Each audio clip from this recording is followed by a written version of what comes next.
Hello everyone, it's Nick here again with Nick's 80's hard rock CD collection. Hope everyone's doing well.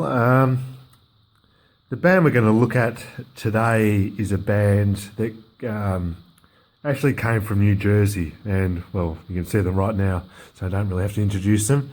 The band's called Skid Row. Now, the band was actually pretty much formed by the guitarist Dave Sabo, who actually calls himself the Snake, Dave the Snake Sabo. That's his nickname.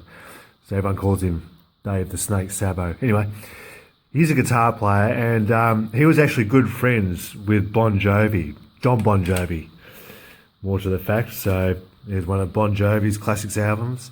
Yeah, but him and John Bon Jovi, you can just see him there, were childhood friends, and they lived in the same town in a city in New Jersey, and they were obviously both interested in music, and they made a pact. They made an agreement that whichever band becomes successful, that band will help out the other band.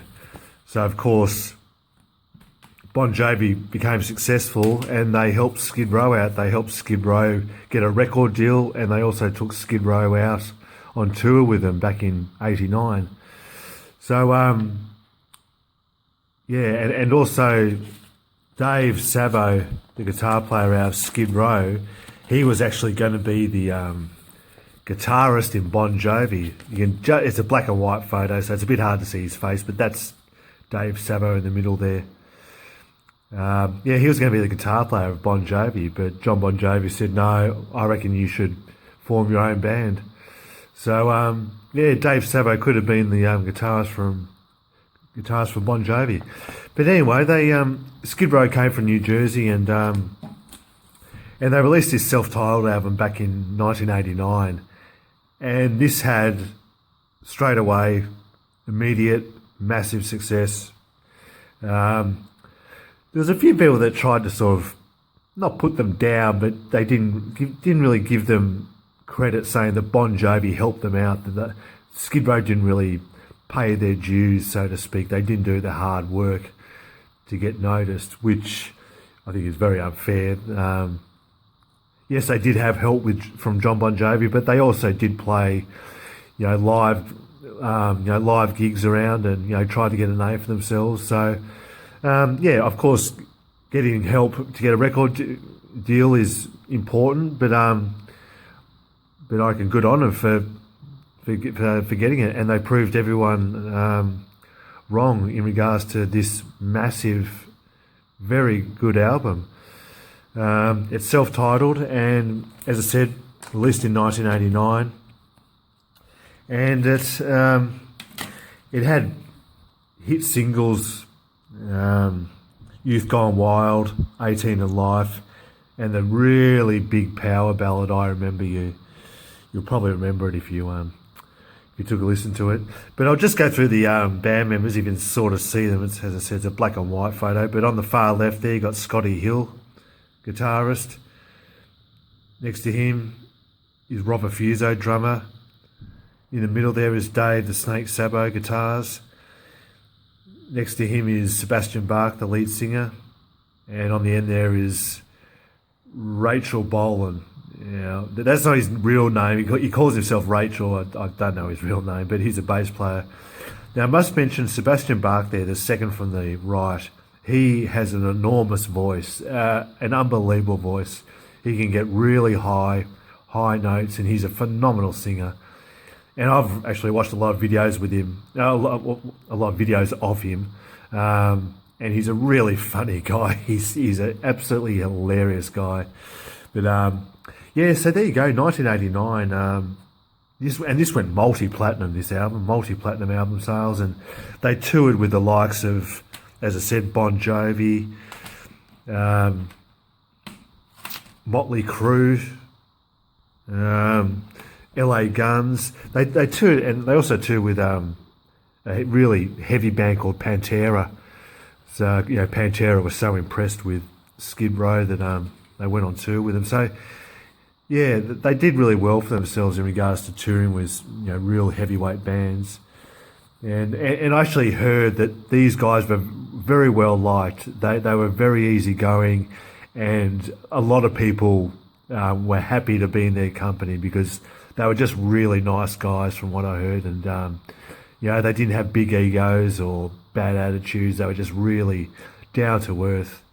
So I think a lot of bands, were happy to go on tour with them. So that was 1989. Now we move forward 2 years to 1991. Now this album is called Slave to the Grind. And this is different from their first album. It's heavier. And it is unbelievable. The first time I heard it, I thought, wow. It actually reminds me of Warrant's album, Dog Eat Dog, which I did talk about a few videos ago.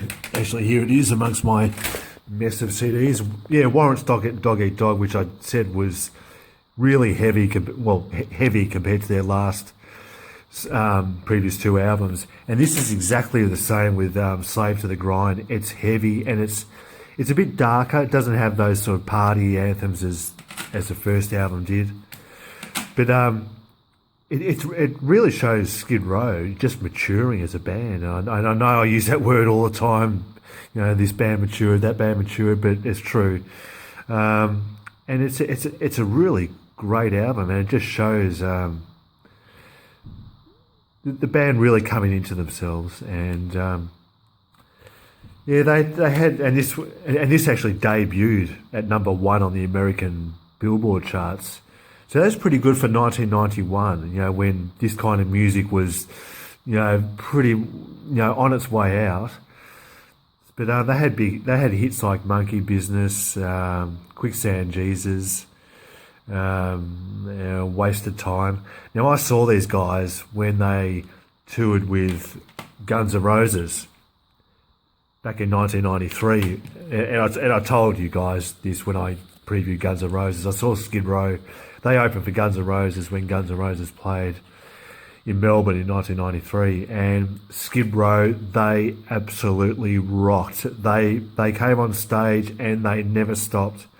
It was just 100% pure energy, and they were phenomenal, Skid Row. And I'll never forget that.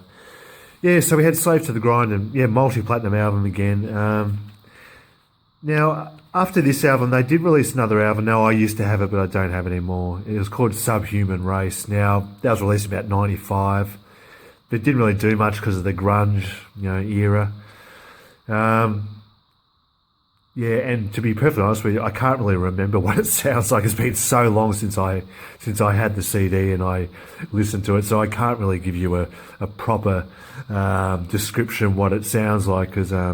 I really can't remember too much about it. So, after that album, Subhuman Race, in 1995, the band was having trouble with Sebastian Bach, the lead singer. Now,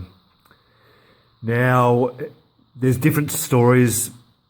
They say that they fired him. Sebastian Bach says he walked out, or vice versa. Who knows? Anyway, he's out of the band. He has been ever since. But he still does solo work. He does. He's still a singer and he still sings solo. He's got a solo career. So that's Sebastian Bach there. So it's unfortunate, and there's quite a bit of bad blood between the rest of the band and Sebastian Bach, and they haven't ever been able to fully, work things out, which is a shame because Skid Row were just absolutely rocking band. But anyway, these things happen. But Skid Row they've had a couple of new singers since Sebastian Bach left. I haven't heard any of their new stuff, and I don't intend to because I've heard pretty mediocre stuff about it. The classic Skid Row is this. So I'm going to stick to this. So, But, Skid Row, it was just straight out hard rock. There's no hint of a keyboard either. There's no keyboards on these albums. They're just two guitars and drums and bass just banging it out, and it was a great album. Well, great albums. So multi-platinum band. They've sold over 10 million copies, something worldwide, so they've done very well. But just a great band and a really rocking band. So on that note, yeah, thank you very much for watching, and I hope everyone's doing well and doing okay, and keep your spirits up. I think next time we might look at a band. We might look at a band called Slaughter. Now, it doesn't sound as bad as it doesn't sound as bad as it sounds. It's just one of those hair bands, but they're called Slaughter. So, anyway, guys, I'll check you out. I'll see you guys later, and take care of yourselves and keep rocking. Bye bye.